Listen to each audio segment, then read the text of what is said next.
afternoon, Parker. Good afternoon, sir. General Faversham is waiting for you on the terrace. Aye.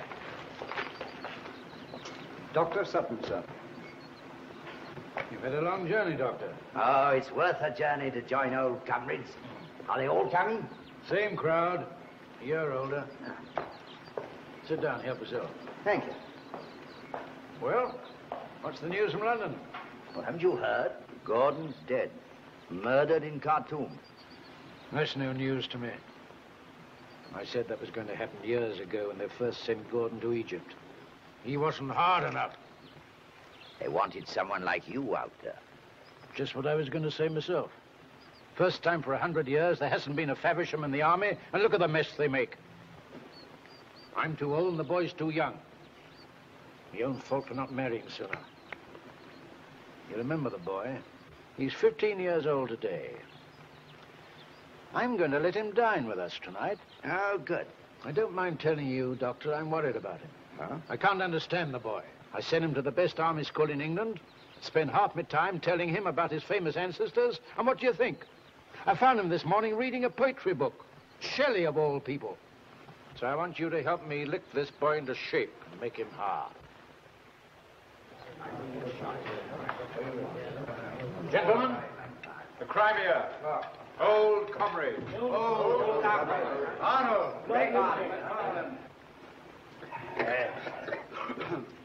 Crimea, by Jove. War was war in those days, and men were men. No room for weaklings. Balaclava, for instance. Here, you fellows remember the positions. Now, here, these nuts were the Russians. Guns, guns, guns. On the right, the British infantry. The thin red line. There was the commander-in-chief. And here was I, at the head of the old 68th. The right was impassable, the left was blocked. Behind us was the commander-in-chief. I realized the position in a flash. I said, the 68th will move forward. Immediately, one of my subalterns came to me, shaking. Absolutely shaking. I said, what's wrong, Travers? He said, I'm afraid to face those guns, sir. I said, would you rather face me? He took one look at my face and off he went. 10 minutes later, he was shot to pieces at the head of his men. As a soldier should be, eh? I quite agree with you, General. I can tolerate nerves before a battle, but I can't stand cowardice. I remember a soldier at Inkerman when a Cossack charged down on him. I saw a man raise his musket, fumble with his trigger, and then turn and run. The Cossack's lance went in at the back of his neck and came out in his throat. Best thing that could have happened to him. You remember Wilmington? Wilmington? Fine old service family. Father killed at Inkerman, grandfather blown up under Nelson, and an uncle scalped by Indians. Oh, splendid record, splendid. What happened? Well, the general ordered him to gallop through the lines with a message. Paralyzed with funk. Couldn't move. General sent his adjutant. Killed before he'd gone 50 yards. Sent his ADC. Head blown off. Then he went through with the message himself. Lost his arm. Ruined his cricket. Oh, yes, I remember now. He disgraced his family. His father disowned him. Hung about for a year or two and then blew his brains out. Yeah, he had the courage to blow his brains out. Courage? Last spark of decency, that's all. There's no place in England for a coward. Harry, past 11. Time you were in your bed. No. Sit you down, my boy. Sit you down. Hey, it's the boy's birthday and we've not drunk his health. Go ahead, General. A toast to Harry. And may he prove the bravest of the Favershams. To Harry. Harry.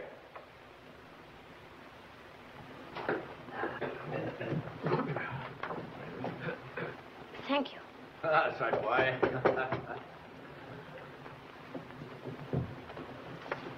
Good night, Father. Good night, Harry. Good night, gentlemen. Good night, boy. Good night, Harry.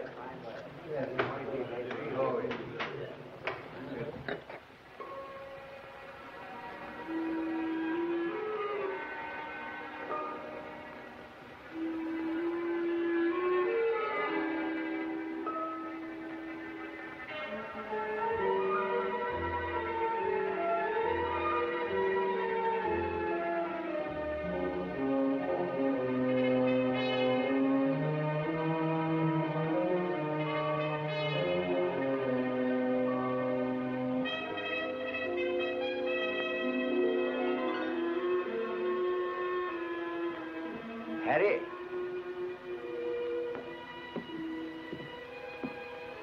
You don't remember me.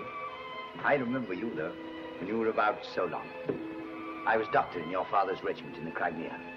I knew your mother, too, Harry. She was my friend. And I'd like you to think of me as your friend, too. If ever you should need me, here's my car. Not much use to anybody nowadays, but if ever you feel the need, write to me. Come and see me. That's very kind of you, sir. Thank you. Good night, sir. Good night, Harry.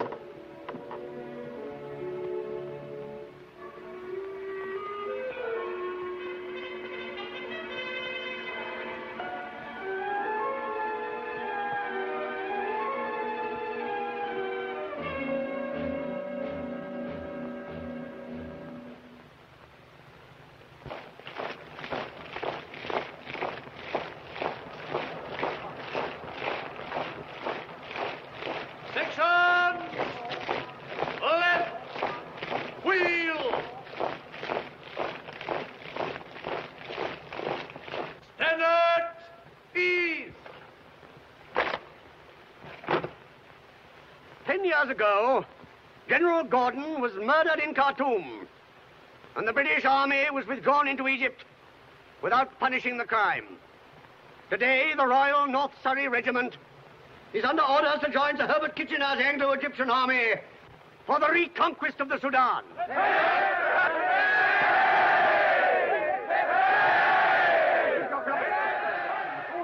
Well, what's Egypt like, John? Principally sand, sweat, and sunstroke. Oh, lovely. When do we start? Can't say. Not before next Thursday. Heavens, no. It took them 10 years to make up their minds. We'll be lucky if we start in a month. Splendid. Then I can give you these. Mr. Harry Faversham, Captain John Durrance, and one for Fat-Face Willoughby. Oh, what's all this? An invitation to the Burroughs family bean feast, complete with regimental string band, strawberry ices, and a performing troupe of hired waiters. Oh.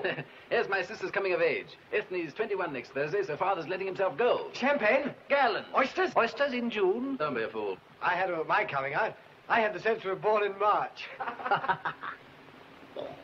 Father's going to be terrific. He's written 4 speeches already, and he's been rehearsing them in the bathroom. My lords, ladies and gentlemen, and officers of my old regiment, this is an occasion for double rejoicing. I am proud to announce not only my daughter's coming of age, but also her engagement to the son of my old comrade in arms, Mr. Harry Faversham of the Royal North Surrey Regiment.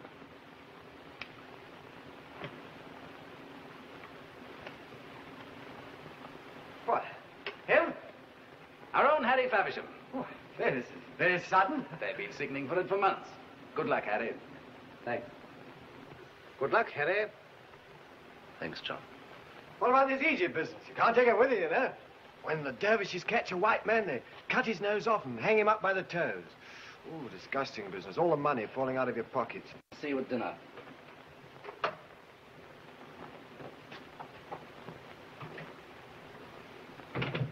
Oh, did I frighten the poor lad? Shouldn't be surprised. I don't know what's come over the lad. Can't take a joke. Never takes a drink. Moons about all day. Reads poetry all night. That's love, give me indigestion. Oh, time to get changed. So long. So long. I'm sorry, John. I was a fool to make a joke of it like that. I know how you feel about it. That's all right, Peter. It was for her to decide. I wish it had been you all the same.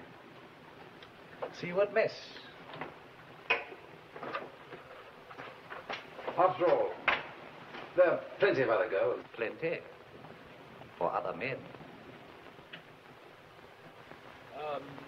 Many years ago, I fought in the Crimea beside that very gallant soldier, General Faversham, whose death last year was such a loss to us. Tonight, I am proud to announce the engagement of my daughter to Harry Faversham, my dear old friend's only son. 10 years ago, when Harry was a boy, I raised my glass in his honor with the toast, may he prove the bravest of all the Faversham. Harry Faversham, coupled with the name of my daughter, Ethne. Good luck. Good luck, Harry. The company is now dismissed. The business of dancing will now commence.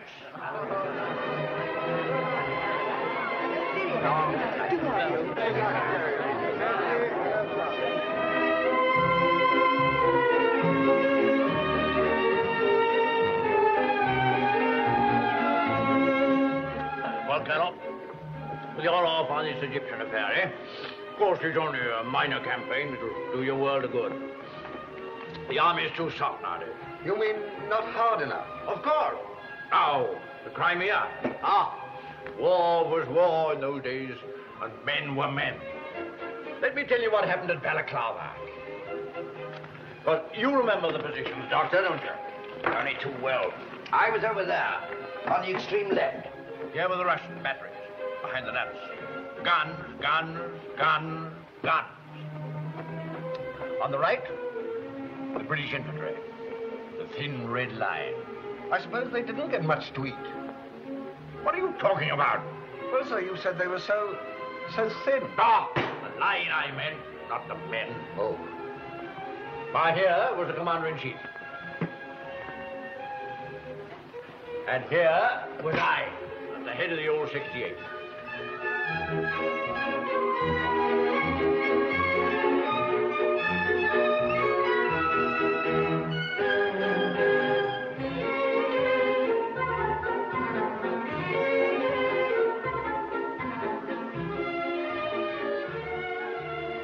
Sorry Father had to drag Egypt into it. Tired of Egypt already? We have it for breakfast and lunch, and the honor of the regiment for supper. I suppose he quite understands you're marrying me and not the regiment. He's not quite sure about that. Are you quite sure?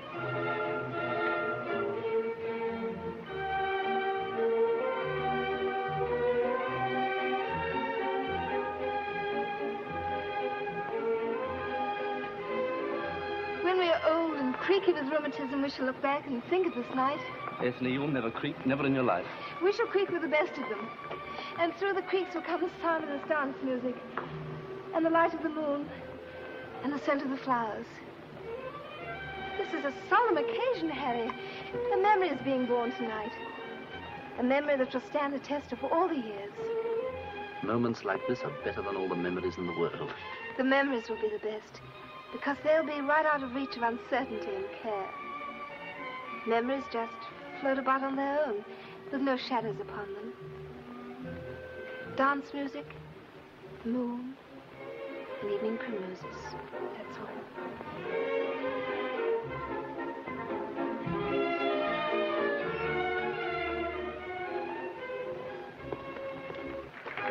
You're not going to rob me of my solitary dance, Ethne. John, I'm so sorry. It's my fault. Is this your dance going on? It's just started. Oh, dear, there's a partner waiting for me. Excuse me. It wasn't his fault, John. It was mine. I talked too much. Shall we dance? It's a polka. Don't you like a polka? Bit jerky, isn't it? Rather like saying goodbye in Morse code. I'm sorry, John. There's no need to be sorry. It's terribly hard to explain. There's nothing to explain. You don't expect a girl to sit down and write out a catalogue. Points why I love Mr. A, points why I don't love Mr. B. It's only Mr. B who sits down and puzzles out the points against him. You never saw such an impressive list.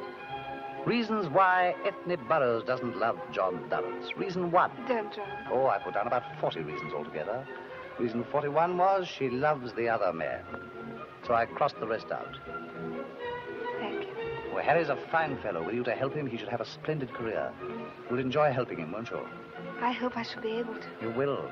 I think you'll be very happy. And I think I shall always love you. Oh, John. Dear. I'm so sorry. Oh, rubbish. I shall be all right. You're not going to be sorry for anything tonight. Come and dance that polka. I've just learned it.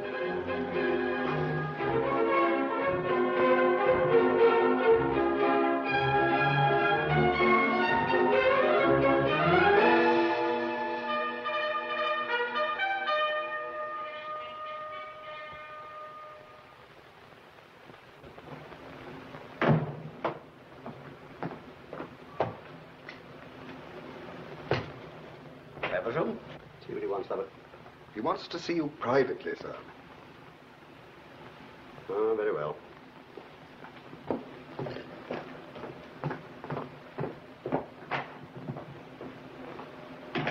Well, Feversham? I want you to accept this, sir. What is it? I am resigning my commission. Resigning your commission? What do you mean? I mean just that, sir. I don't understand you, Feversham. I should have taken this action months ago. I only accepted a commission for my father's sake, because all his family have been soldiers. But when he died, my duty towards him was done. Your duty towards him? Have you no duty towards your country? Oh, go lie down in a dark room, my boy. You'll be all right in the morning. I've made up my mind, sir. Feversham, if you do this, you'll regret it for the rest of your life. I'm sorry, sir. I've made up my mind. You're deliberately shirking your duty, sir. I refuse to accept your resignation. I am within my rights to resign, sir. You cannot refuse. I never thought I should live to see a Faversham play the coward.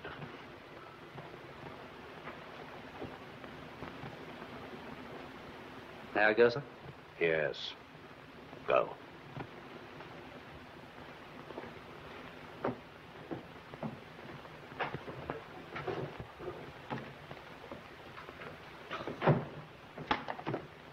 The officers are waiting, sir.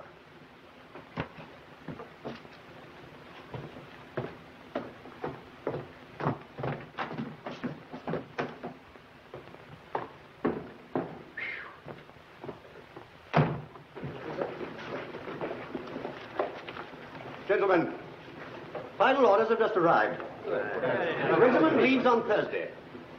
We march to Portsmouth and embark at midday. I've just received this telegram from General Kitchener.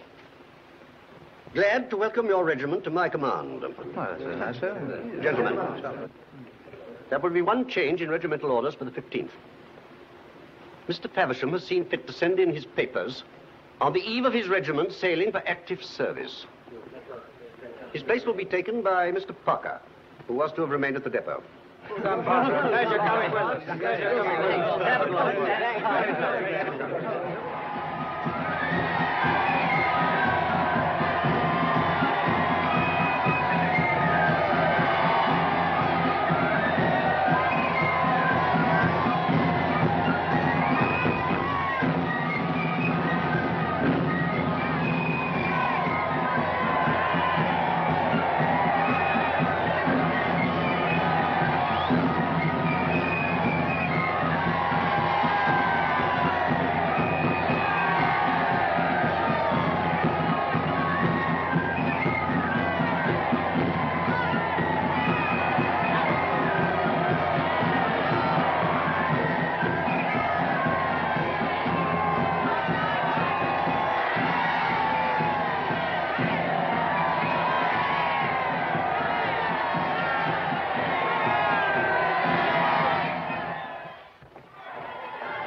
Goodbye, John.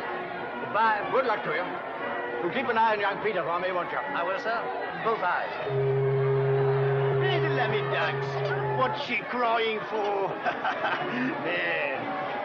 Well, goodbye, Aggie. Take care of your ma. Thanks, Kid. Goodbye, lovey. Don't take on now. I'm all right. Kids are going to miss you. Goodbye, my boy. Goodbye, Father. Goodbye. The dogs are going to miss you. Yes, sir.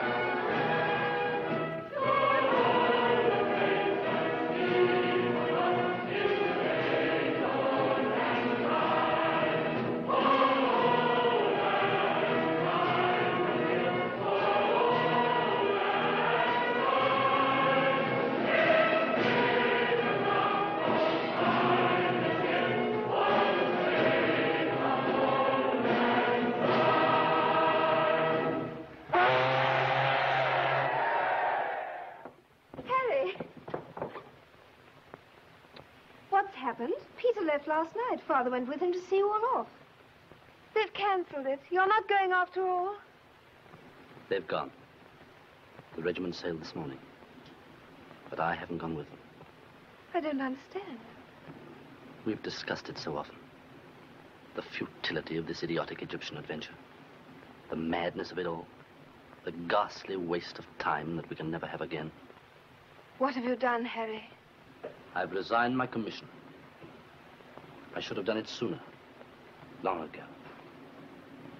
It's released me from the life of an imposter. That's all a man is when he fails to be true to the things he believes in. I believe in our happiness. I believe in the work to be done here to save an estate that's near to ruin. To save all those people who've been neglected by my family because they preferred glory in India, glory in China, glory in Africa. Excuse me, miss. This package has just arrived from Mr. Faversham, addressed in your care, and marked urgent, miss. Thank you.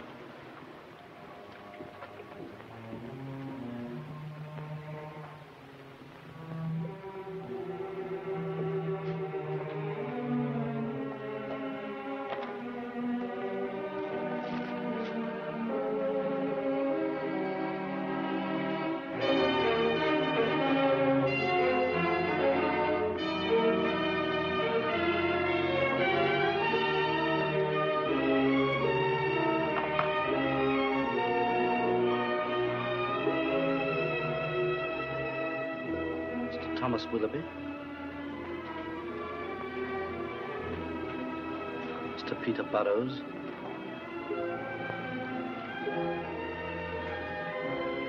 Captain John Durrance.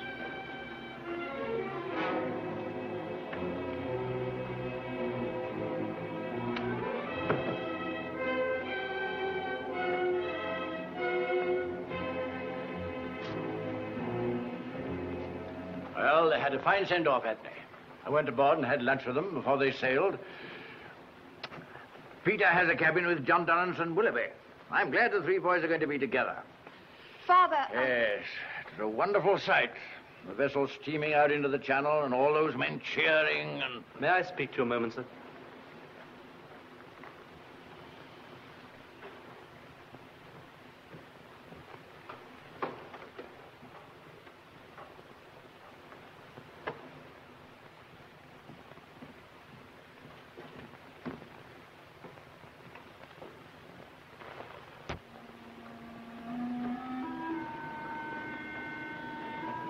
It was cruel to send these.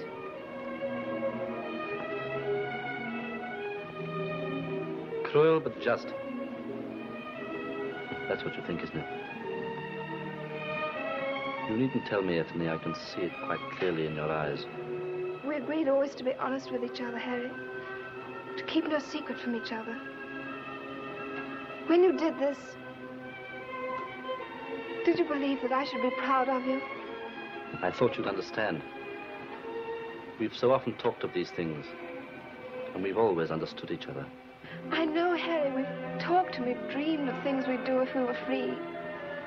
Some people are born free. They can do as they like without concern for consequences. But you were not born free, Harry, and nor was I. We were born into a tradition, a code which we must obey even if we do not believe. And we must obey it, Harry, because the pride and happiness of everyone surrounding us depends upon our obedience. I quite understand.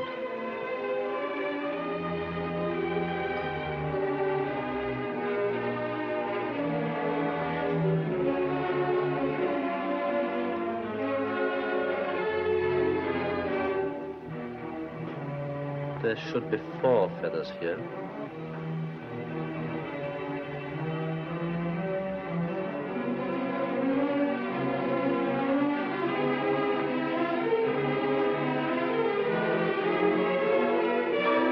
Agreed always to be honest with each other.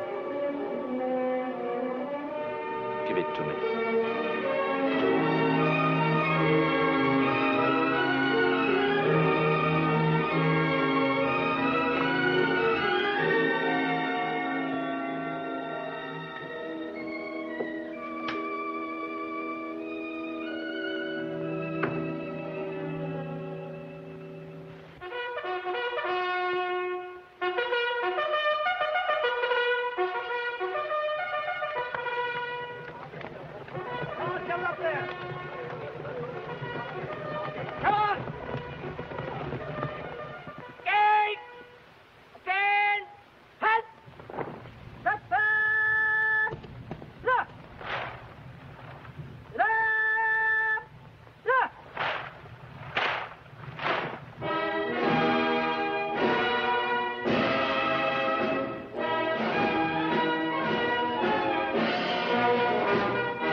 served here before?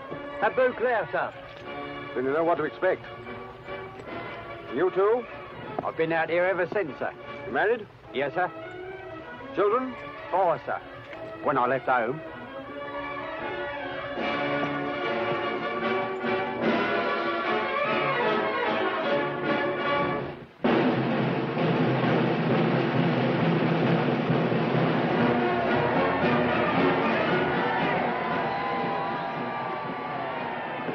Harry Faversham. Doctor? Why, what's happened? I thought your regiment had gone. Oh, yes, they've gone. Like the Guards have gone tonight. Years ago, Harry, I gave you my card. Do you remember? Yes, Doctor, I remember. In case you ever needed any help. Come along. We'll have a quiet supper at my club. It's just across the park. The Naval and Military. No, not there, if you don't mind, Doctor. Let's go to my rooms. Very well. You tell me you left the army because your duty to your home was greater than your duty towards a crowd of African peasants. Well, there's nothing dishonorable in that, Harry. If that's all, if that's the whole truth, then these feathers are an insult to be treated with the contempt they deserve. If that were all, I should have put them on the fire and you would have never seen them. But you know that it's not all. Just as Ethne knew. I was told a ghastly story when I was a boy, and you were there when it was told. An officer who failed to carry a message because he was paralyzed with fear. An officer disgraced and hounded out of society who shot himself in a back room of the Haymarket because his life was ruined. That story haunted me. Many a man is haunted by some fear. With me, it was more than fear. My father despised me. He believed me to be a coward. His belief turned fear into reality. I knew that if ever fate put me in the same position, I should behave like that man and meet the same end.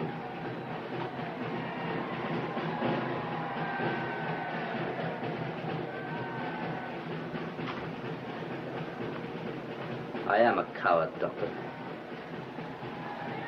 If I'd been anything but a soldier, I might have lived my whole life and concealed it. But to be a soldier and a coward is to be an imposter, a menace to the men whose lives are in your hands. When orders came for Egypt, I knew that fate was closing in round me, just as it closed round that other man. I fought against it. I believed in all the reasons I gave for shirking my job. I deceived myself. But I didn't deceive my friends. The men who sent me these feathers knew me better than I knew myself. The man who tries to cheat his fate is more than a coward, he's a fool as well. You're wrong there, Harry. I never met a fool who had the imagination to be a coward. If I thought you were a coward, Harry, I should take this with me. Fight you for it if necessary. It's because I know you've no intention of using it on yourself that I leave it here.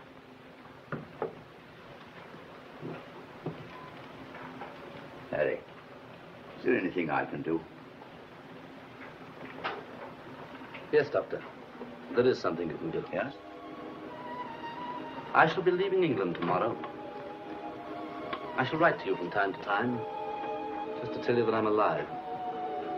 If you don't hear from me for a year, you'll know that I'm dead. If that happens, I should like you to go to Ethne and tell her that at least I tried to put right the shame and humiliation that I caused her. Can you tell me where you're going?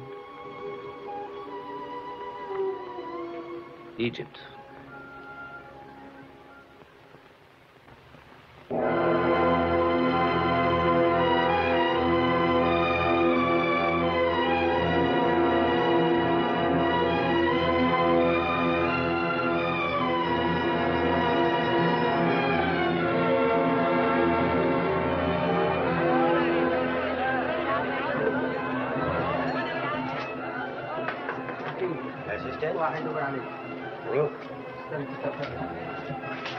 Dr. Harris?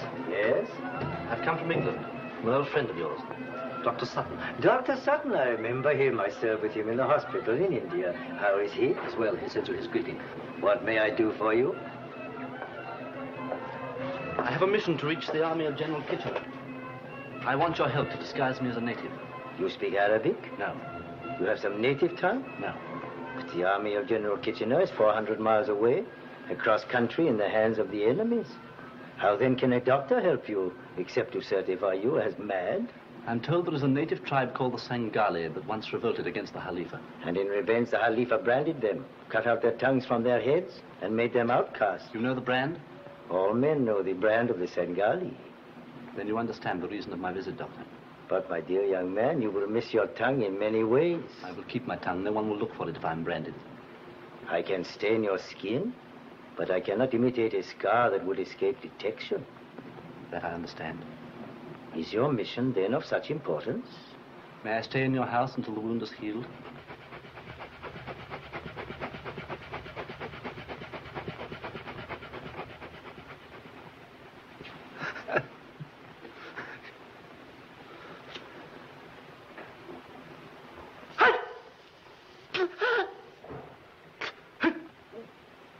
You are a brave man.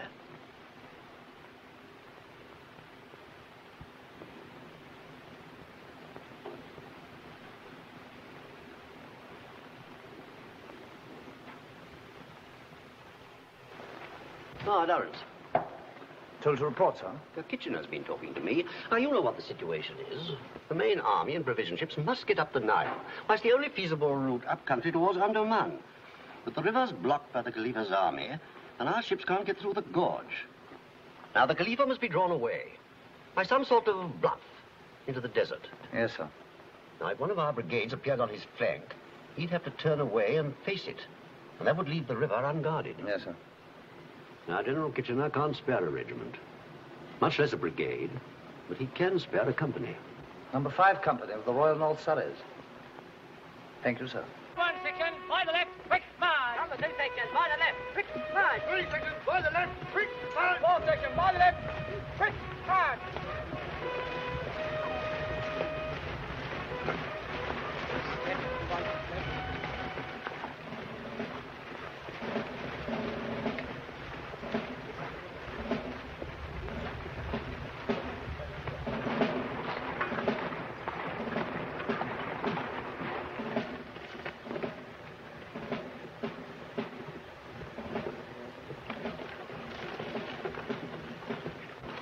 Anjinin Shucho comes down. She's on her side. Who is this man? How much did he overhear? Oh.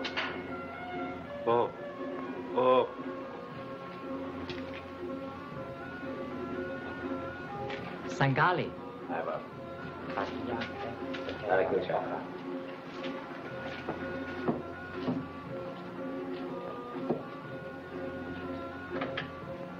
That was a very bad performance, Mr. Faversham.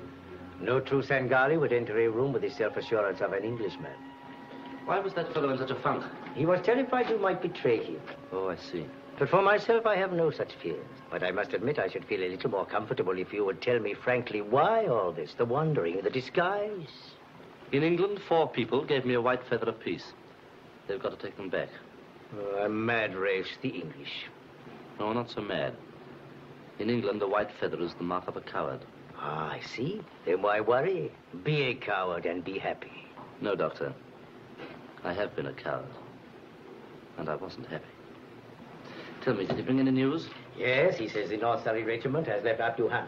By crossing the desert, you could pick them up at the Nile, perhaps near the 5th Cataract. Part of Kitchener's army is going up the river in boats. They will be hauled up the cataract by native labor. There is your chance.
All right, Sergeant? All correct, sir. We've rigged up enough scarecrows to look like the entire blooming army. Ah, that ought to draw them all right. The men can rest, but they're ready to move without delay. The moment we're spotted, we won't have time to sit about and admire the view. No, sir. I'll take the men back to the camp, and you watch from that gibble over there. Very good, sir.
يلا نرجع للخليفة يلا يا هلا يلا يا هلا يلا يا هلا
Your watch.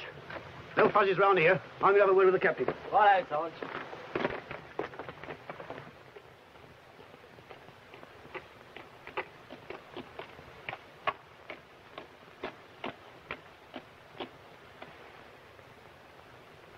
Blimey! You mean? Yes? It's a double! Get the rod. Come on, give me your hand.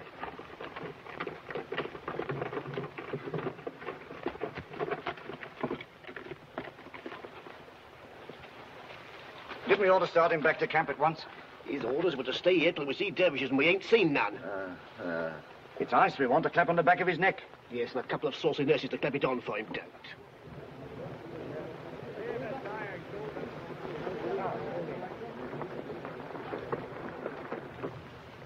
Can you see anything?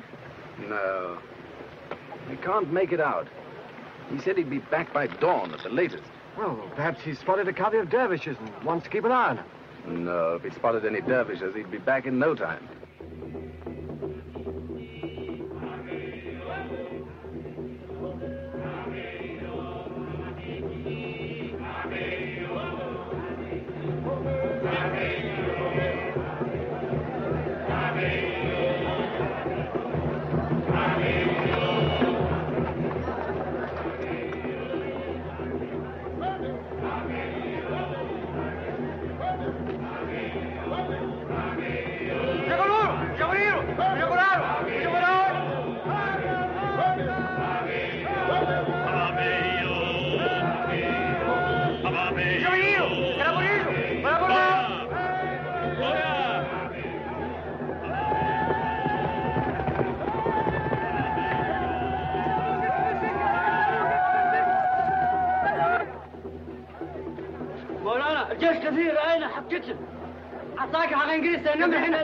جيوش كبيرة كيتشنر ايوه نفير نفير نفير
Who's there?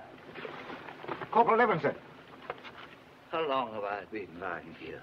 Since this time yesterday, sir. What's the time now? About 3 o'clock, sir. Call Sergeant Brown the moment it's daylight. But it's light now, sir. It's afternoon. Huh? Call Sergeant Brown. Yes, sir. Sergeant Brown! What is it? Captain wants you. All right. Sergeant Brown here, sir. Come in, come in. Don't see you better, sir. No sign of dervishes yet. Yes, now strike the camp immediately. I spotted dervish yesterday. There's not one moment to lose. Very good, sir. Over clock. Follow your mate. Jones, take Captain Gore. Come on, the double there.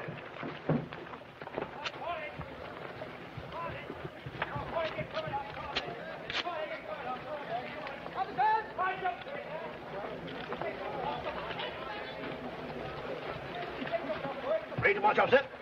Sergeant, come here. Don't go away. I want you to help me to my horse. Oh, very good, sir. Section, top.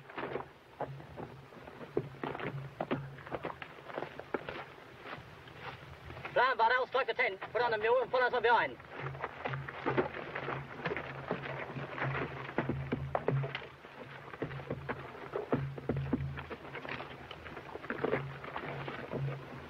Section at 8, fixed, march.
Thank you, sir. Glad to see you back, sir. We were getting a little worried. Ah, need to worry.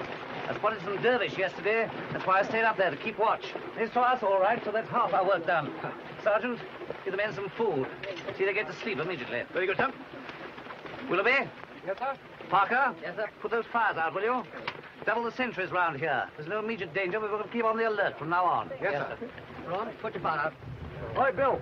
You saying this far? Simmer, Curtis, Campbell, bring Good job, boys. Peter? Yes, sir. I got a touch of the sun out there yesterday. Oh, hard luck, old boy. I know what it is. I had sunstroke when I was a kid at school. Oh? How did it affect you? Well, it gave me a devil of a headache. You know, you look a bit done in, John. You ought to take a good rest. Yes, now listen, Peter, we're not in a healthy spot here. Things may be a good deal worse before we're through. I'm feeling a bit groggy. I'm going in to rest now. Will you look after things for me here tonight? Yes, of course. Shall I help you in? No. I'll be all right in the morning.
Seen anything? No, sir.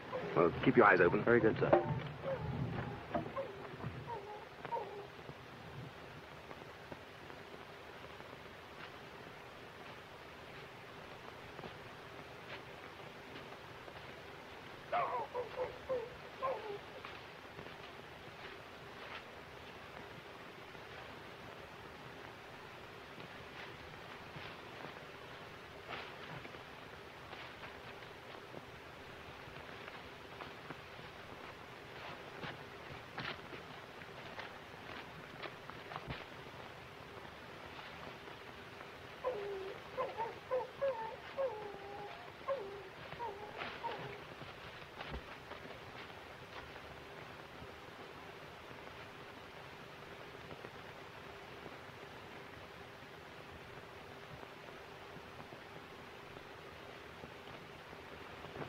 The mules are restless, sir.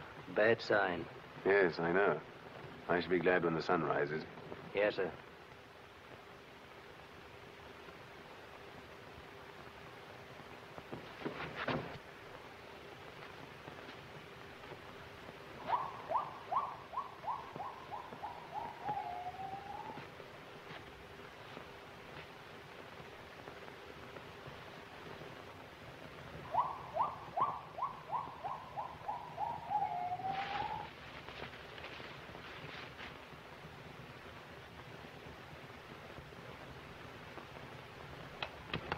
다 된다. 아이고.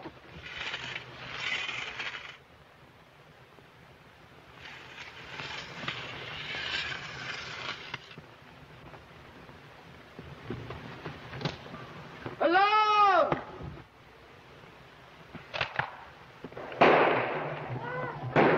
Alarm! Bugler! Alarm!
Yes, Ali has news, sir. Good. What does he know? Saeed Habakois, El Khalifa Sabenil Magish. Huh? Well, the Caliph has left the Nile with his whole army. Fine, that's the news we're waiting for. Ransom, give all this to Said at once.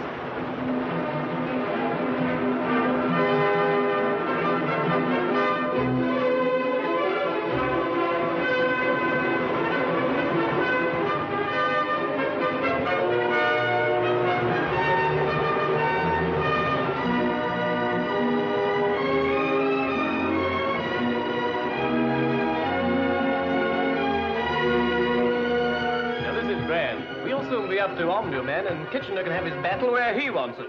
Thanks to Durrance. He's done a magnificent job.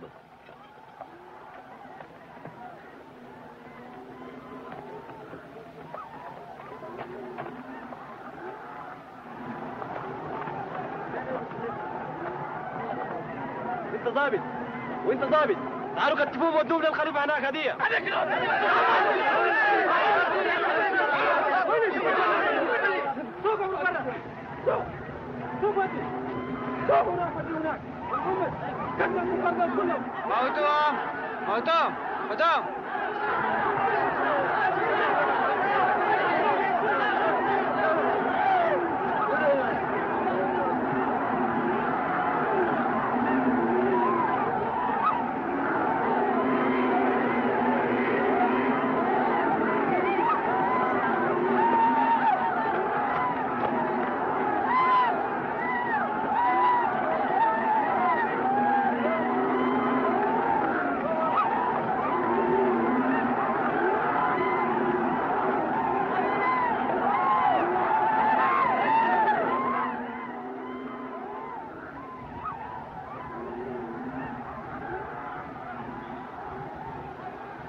Madame!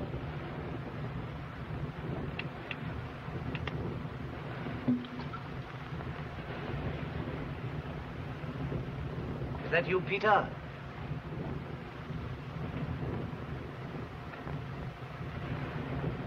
Peter.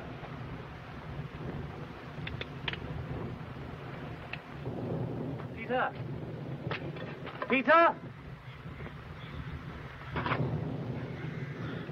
Peter.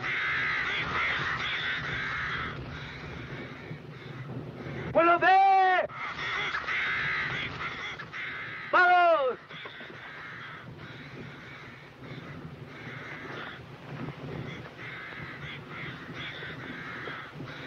Peter! For God's sake, answer me! Oh, is that you, Peter? I'm blasted near there. I can't see, Peter. So good pretending before. I can't see. I'm blind. The sun got me out there in the mountain.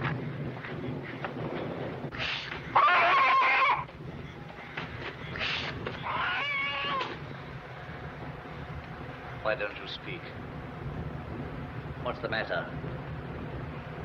Who are you? What, are you all dumb? You've never seen a blind man before? Who the devil are you? Speak! If you can't speak English, speak Arabic, but speak! Well, it's true then. They're all dead. All my company wiped out. Nothing but a blind man and a dumb lunatic. There's nothing left but death from thirst. Come here. Come here. Lean your head against the one cool thing left in this blasted furnace. She won't? All right. Well, go to the devil alone.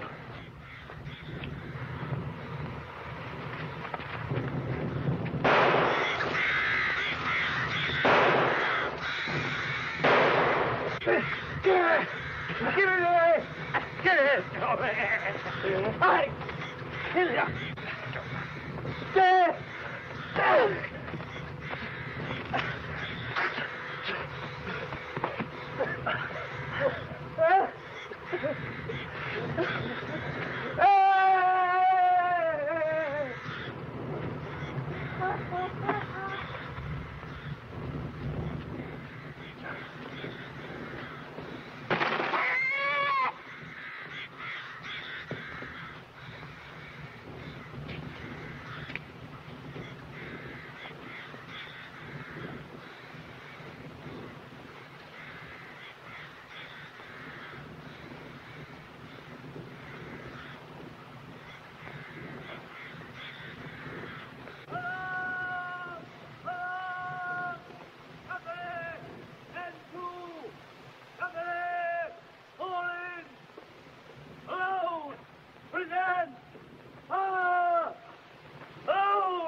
Give me my helmet, Sergeant, will you?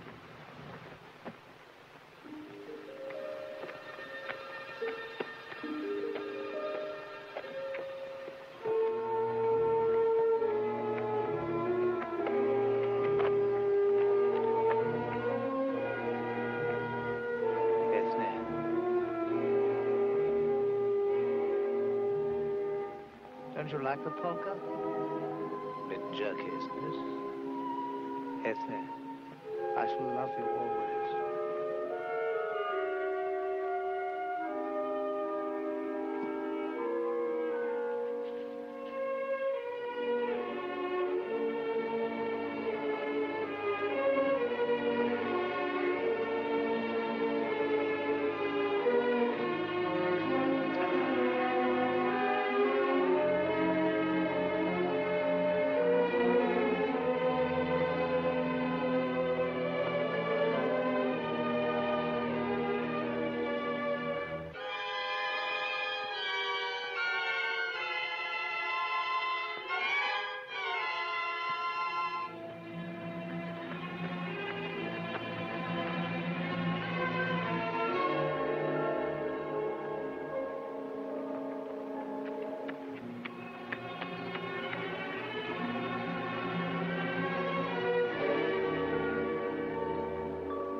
I'm glad to find you alone, Ethne.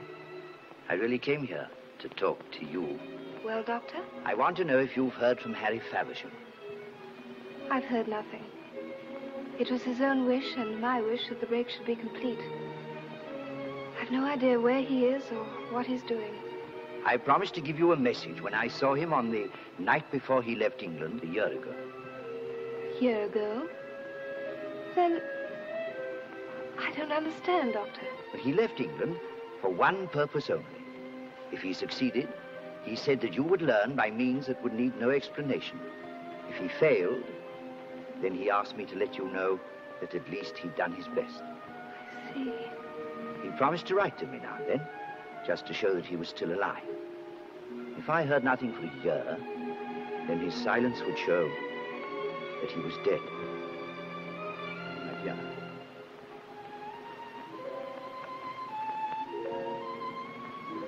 So that's the end.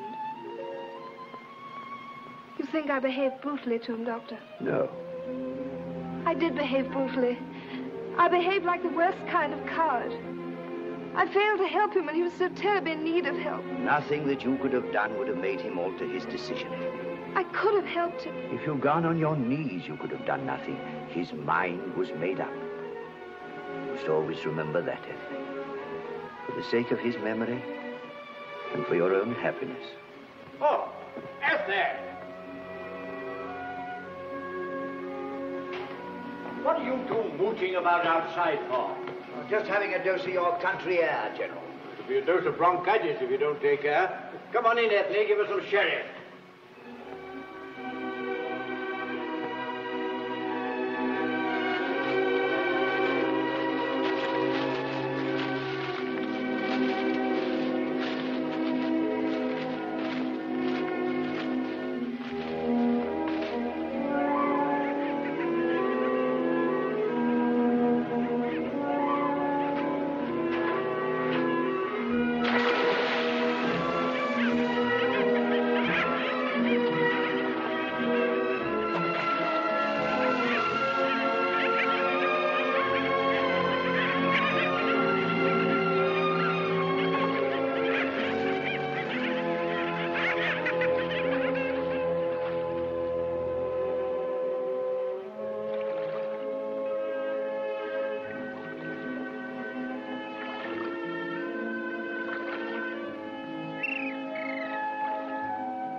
He's got an officer.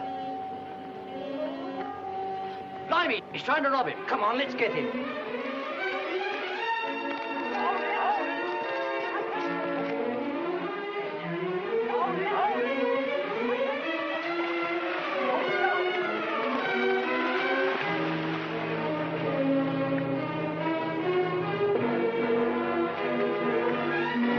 Abdul, ask him what he has to say.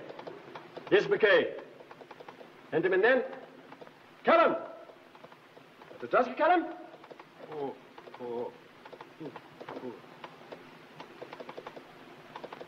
It is useless, Your Excellency. He's one of the Sangali tribe. He cannot speak. Put him with those 2 horse thieves we got yesterday. Send him to Abu Hamid to mend the roads. March him out, Sergeant. Sir.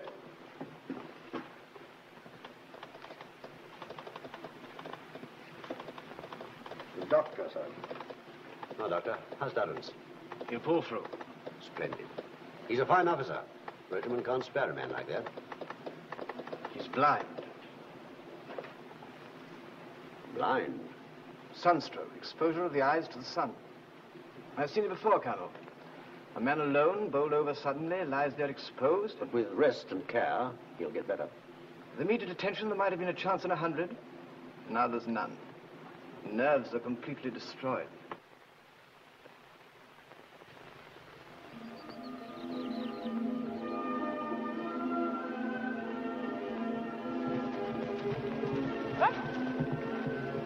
Good work, boy. Good work. Good work. Ha-ha! You'll have me riding to hounds in a couple of weeks. Up another 6 inches, Joe. No more today. Just one more, just a tiny little bit more. Tomorrow, John. Time to dress for dinner. Dress? I can dress in 10 minutes now. Knocked 2 minutes off my record this morning. There's your shaving lesson before dinner, too, sir. Ah, yes, my shaving lesson. Also my lesson in making bow ties. Lots of fun in going back to school again, Ethne. Joe's a great teacher, ought to be a professor. Easy with a good pupil, sir. And no more of those infernal chopped-up meals. I'm feeling like a lesson in carving roast chicken tonight. I'll see you at dinner. Come on, Joe. Thank you. Brave man. I hope I can make him very happy.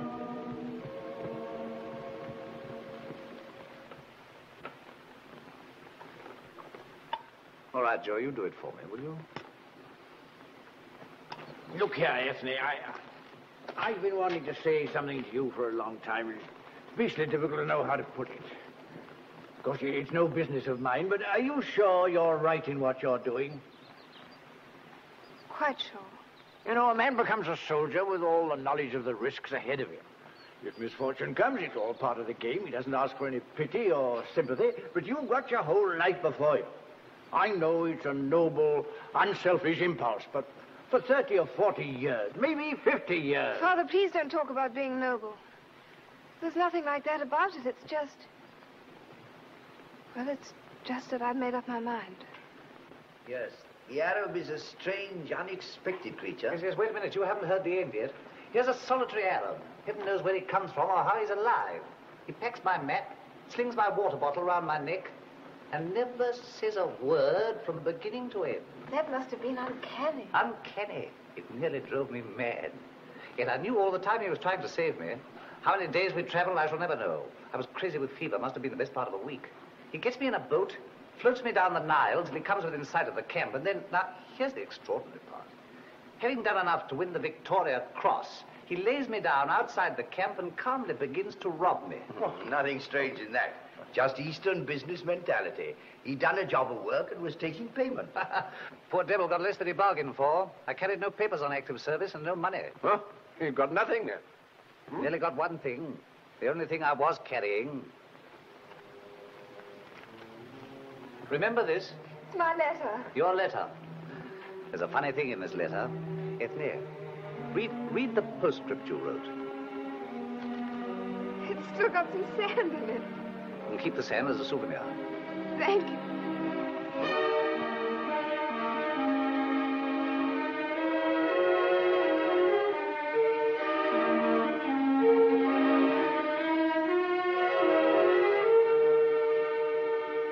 Go on, read the postscript. Let me read it. P.S. Take care not to get sunstroke. You always said I knew too much to take advice.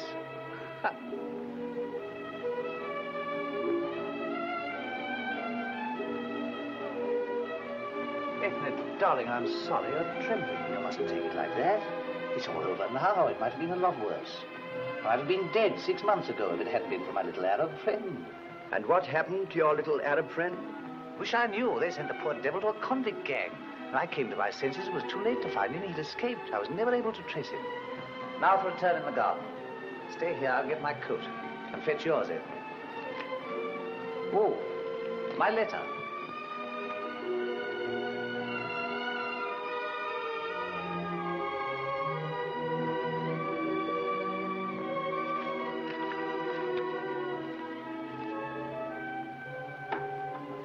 Thank you.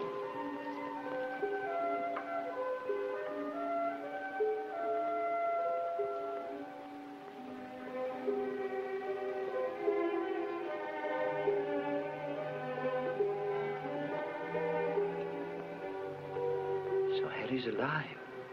Or was when he paid that debt.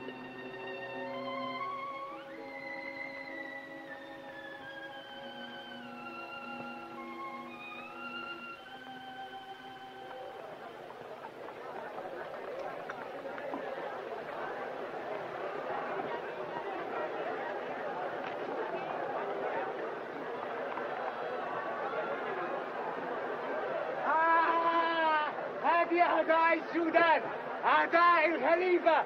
Who is it? Leaving. Hi, Peter. Sullivan to entertain us for nothing.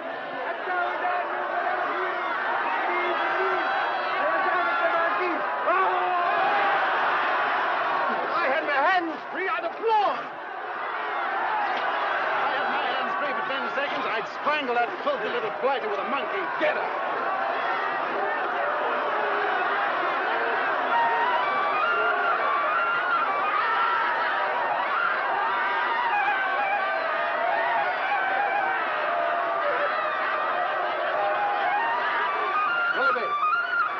Still look sane? No. Do I?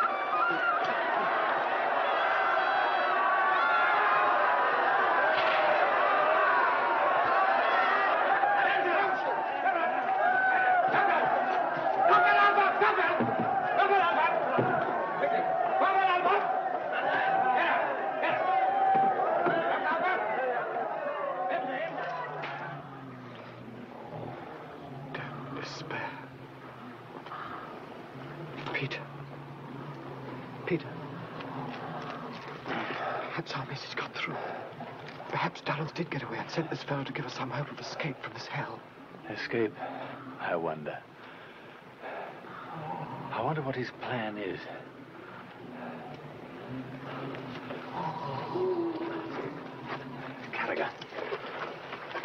Karagha Pasha.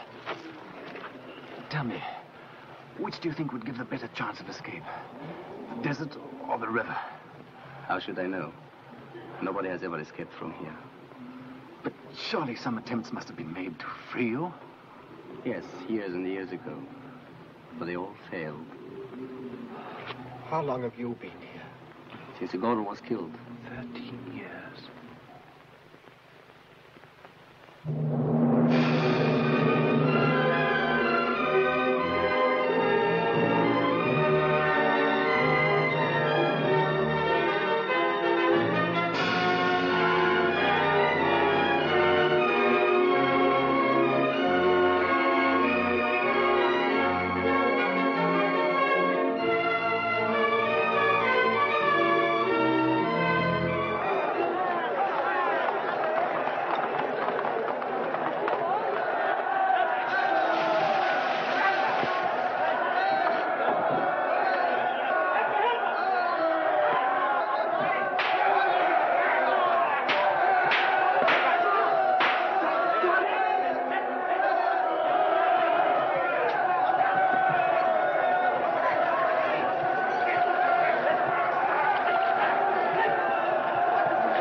Swain? Swain? Yes? Sea Island?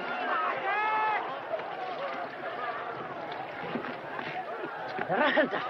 Tomorrow, boat waiting. الأصل بخارم جوه. ارجع هنا. ارجع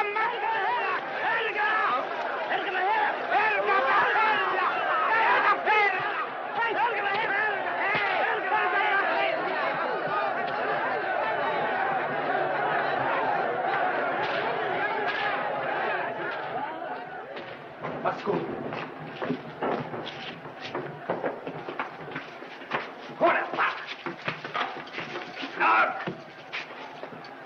شوف يا نغي.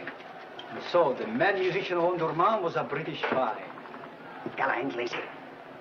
What message did you give to your British friends? كلام فلوس. The Khalifa will reward and spare you if you will do his bidding. What do you know of Kitchener's army? كلام زيمو. If you won't answer, we'll flog you until you do. Answer! Hoyumpa!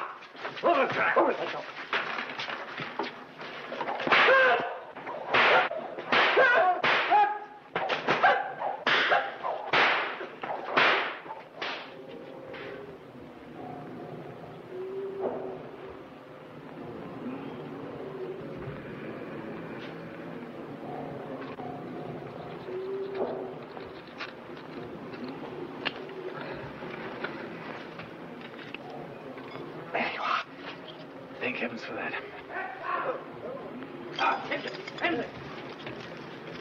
Kapper!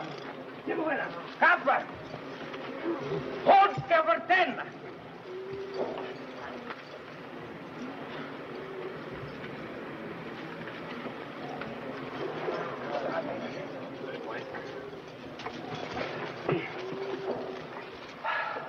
Well, that's the end of that. No pork for dinner. Poor devil. They flogged him. I wonder who he is. Looks like an Arab. Probably paid by our people to help us. I wonder if he's got any papers on him. Spies don't usually carry papers about.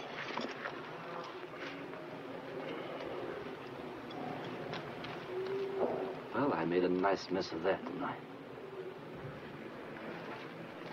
Havisham. Harry, how the devil did you get here? Who sent you? Nobody. What you doing here? For heaven's sake, explain, Harry. There's no time to explain. We're in an infernal mess, but there's still a chance. Now listen to me. The Khalifa has gone out to meet Kitchener. If he gets beaten, he'll slit our throats in revenge. If he wins, he'll slit them out of pure joy. Right opposite the prison gates is the arsenal of the Khalifa. That's our one chance. Just a couple of guards and a few storekeepers, and that's about all. You got that file? Yes, that file was an absolute brainwave. Right, we must work like blazes. Now, is there anybody here who understands the language of these poor devils? Here's that old fellow over there. I'll go and fetch him. You all right, Harry? I'm all right, face. Harry, this is Karaga Pasha, once governor of the province of Kordofan. You speak English from the language of these people? I speak Arabic and Greek. They all understand one or the other. Then you can do a great service to yourself and to all these people. Will you tell them that I have brought the means of setting them free? Tell them that once they are freed, on no account must they make a sign or a movement until they get the word from me. We must work very fast. Tom, break that file in two. Bring me the strongest man first. Fix! Fix! Bayonet!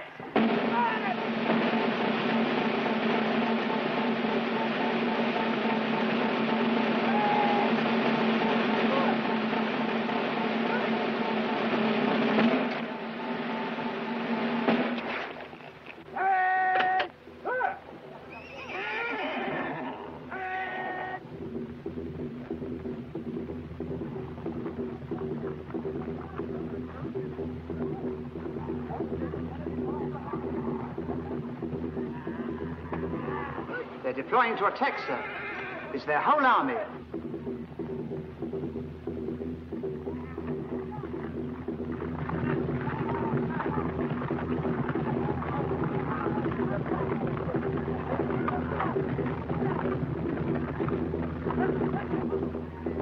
Hukum! We have to fire! Hukum!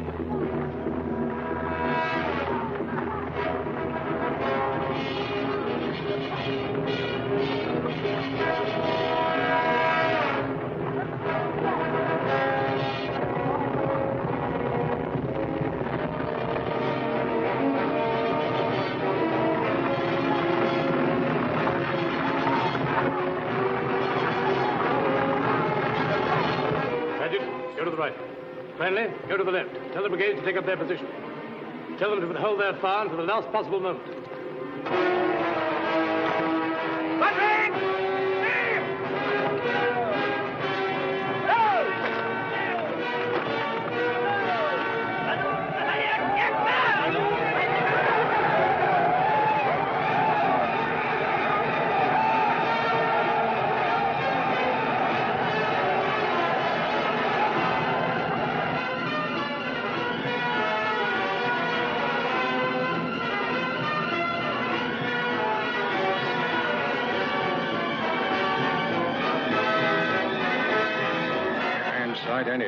Getting honorable close. When do we fire? We're told. Stick it, lad. If you can't look at them coming on, shut your eyes. I'll nudge you when to open them.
Tell them it's now or never.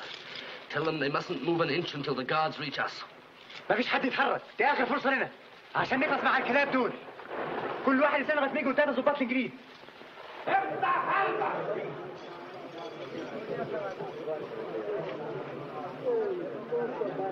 أنت كفري! أنت يا كفري! أنت يا كفري! هو يا كا هو يا كا هو كبيرة هو علي مصطفى وسع هو كان الحفري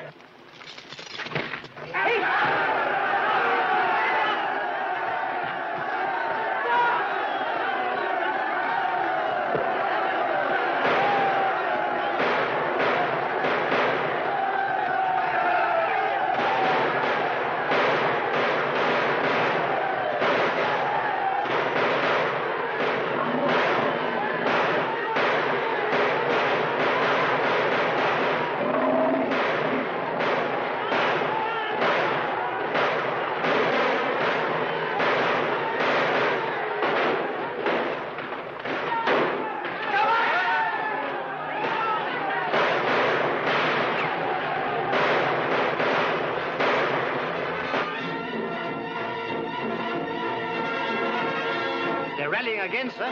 Hello! Aren't so many of them now.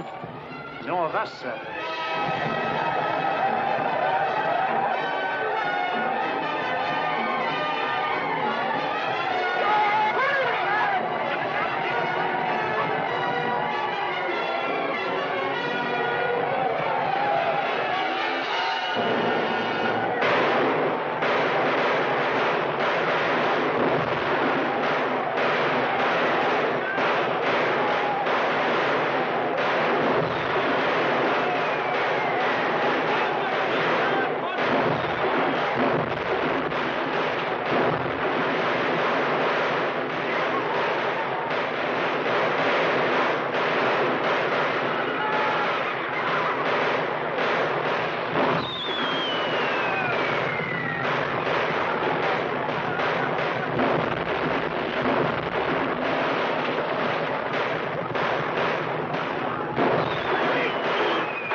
That's the arsenal, sir. Good, then we'll blow it up. Length and range 350.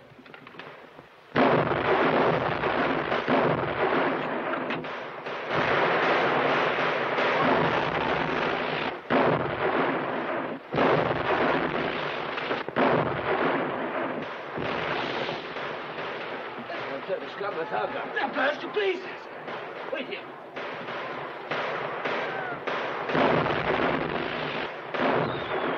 Out of the black flag. Get it down. Something else on instead. Anything. This will do. Harry, look here. The one they took from us. All right, I'll take it. All right.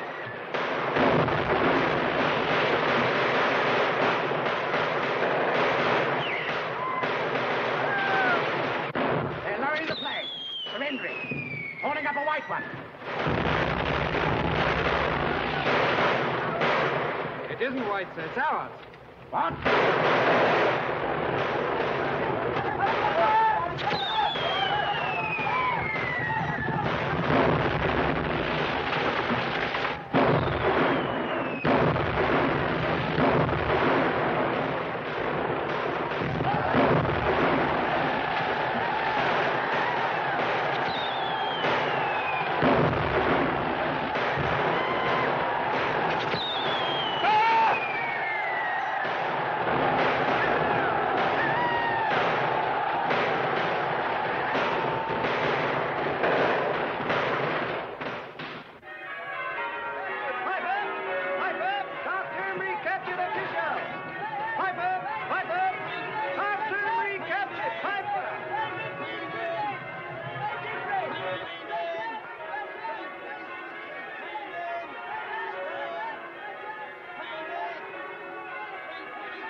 Come in.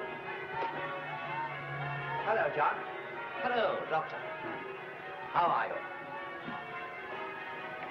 Have a drink. On the table there. Do you mind if I light the gas? Sorry, old man. Meant to have done it before you came. No, give me the matches. I'll light it. You heard the news? I've been listening. Is it true? We've got Khartoum. It's just come through. Kitchener broke the Dervishes' army at Omdurman. Good. Splendid. Well, that's that. Sit down, Doctor.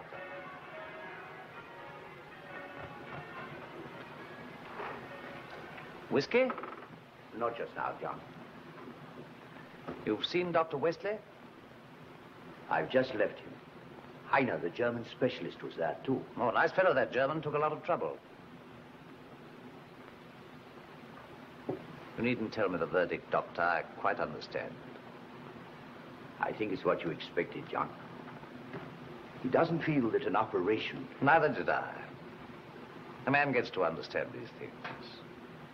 If there been any sort of spark left inside that could be fanned up again, I'm certain I should have felt it there. I've known for some time that they were stone dead. Heiner explained that the trouble sometimes comes from a lesion that can be repaired by operation. In your case... In my case, it's a complete blackout. No harm in getting the best man, anyway. You earned your whiskey now, Doctor. Thanks. Might have been a lot worse. If I had known from the start it was hopeless, I'd probably have blown my brains out. Today, it isn't half so bad. I've been learning to read this Braille stuff. Funny how quickly the fingers get sensitive. Listen. Be not afeared. The isle is full of noises, sounds, and sweet airs that give delight and hurt not. Sometimes 1,000 twangling instruments will hum about mine ears, and sometimes voices. But if I then had waked after a long sleep, will make me sleep again. And then, in dreaming, the clouds, methought, would open and show riches ready to drop upon me. That when I waked, I cried to sleep again. Splendid. Marvelous, isn't it? I knew that bit by heart, anyway. Here's to your health, Doctor. Here's to you, John. To Kitchener and his bright lads in Khartoum. Now, stretch out your legs and read the news. There's a report by Mallinson, the war correspondent. Khartoum, 2nd September. Good, good. Now, do read it. From the shadow of Gordon's palace, I am proud to send news of a glorious victory. At dawn this morning, after a wild night of storm and rain, scouts reported that the Dervish army was massing to give battle upon the hills above Kerere. That's where the legend said the British had been destroyed. Now, if the Dervish had ignored that silly rot and forced... Oh, shut up and listen. Sorry. At 6 o'clock, the Dervish army advanced in mass and flung themselves with fanatical bravery upon the British squares. Within 2 hours, the Dervish forces were broken in flight. A full report when the fighting at Kerere will be sent when details are available. But your correspondent, who accompanied the Royal North Surrey Regiment... Good old Surreys. ...was privileged to witness the most dramatic and astonishing scene in this inspiring day. During the battle, the prisoners in the Omdurman dungeons overwhelmed their guards, captured the arsenal, and held it until relieved by Anglo-Egyptian troops. The achievement was led and inspired by 2 British officers of the Royal North Surrey Regiment, captured in the fight at Gakdul Wells, Lieutenants Burrows and Willoughby. Peter, alive! And good old Willoughby! Isn't that splendid? What's the time? Time? It's just on 7. We'll go tonight. What? We'll be the first to tell Ethne and the old man. Ha! He'll be crazy with excitement about this. Joe! Joe! Yes, sir? Pack my bag. Send a message round to Dr. Sutton's house to send his bag round here. We're going to General Burrows, the 8:15 from Paddington. Oh, but I've got an important appointment in the morning, John. And, Joe, yes, sir. Tell Dr. Sutton's man to cancel all his appointments for tomorrow. Oh, but Ethne and the General will know before we get there. They won't. They never get the evening papers in that place until the morning. We'll just walk in and break the news. And the War Office is certain to send a telegram. You've always got some confoundedly cold-blooded reason for doing nothing. Anyway, we'll be the first to congratulate them. Don't you realize what this means? Peter alive and done a grand job of work into the bargain. Is there any more? Read that last bit again. Huh? Lieutenants Burrows and Willoughby, whose release from prison was due to an act of heroism described to me personally by Lieutenant Burrows. A man posing as a dumb Sangali native gained entrance to the prison with means of cutting the chains of the captives. He suffered torture and faced death to do so because in reality he was until recently an officer of their own regiment. Lieutenant Faversham.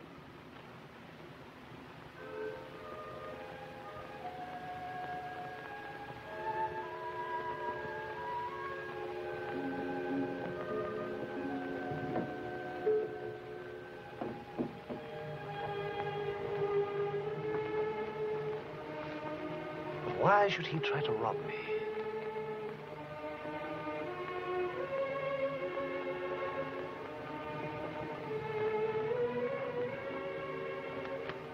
Doctor. Yes, John? There's some notepaper on my desk there. I want you to write a letter for me. I'm ready, John. To Ethne Burrows. Dear Ethne, I've just had some splendid news.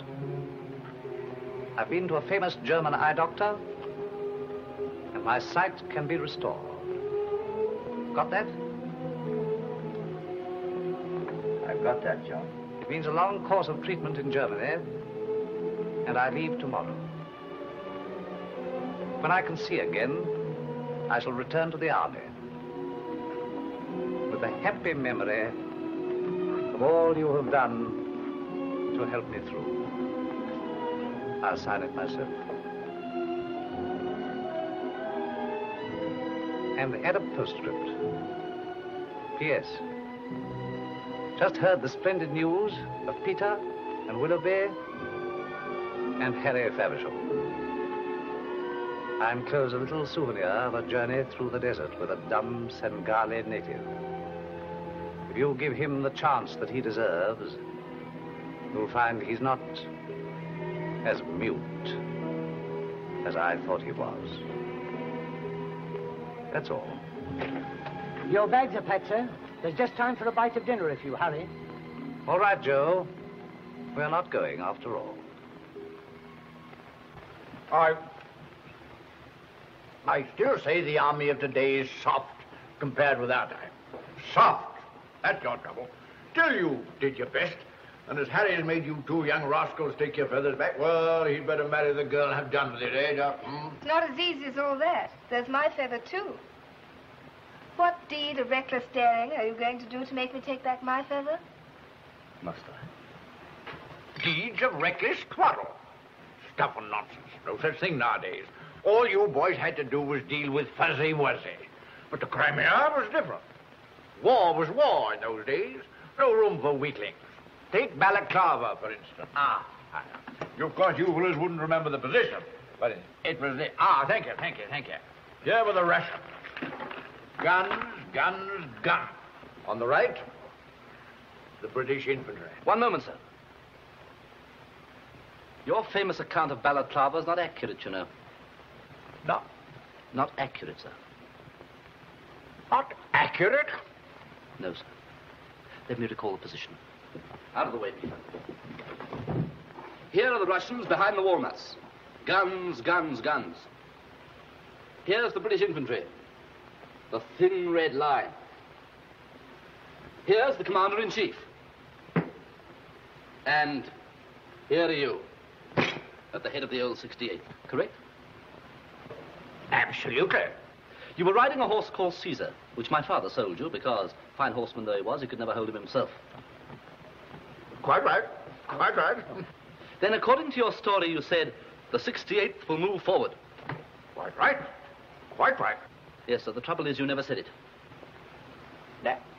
You never said it, sir. Never said it? No, sir. You never had time. At that moment, my father told me Caesar, startled by a stray bullet, took the bit between his teeth and dashed straight at the Russian lines. Away went Caesar, away went you. Away went the 68th, away went the commander-in-chief, away went everybody. And another magnificent mistake was added to an already magnificent record. But nobody ever said the 68th will move forward. Unless it was the horse. Come on, sir. Own up. Well, after all these years, it's rather difficult to remember all the details, but... Confound the boy, I shall never be able to tell that story again. Yes, you're set.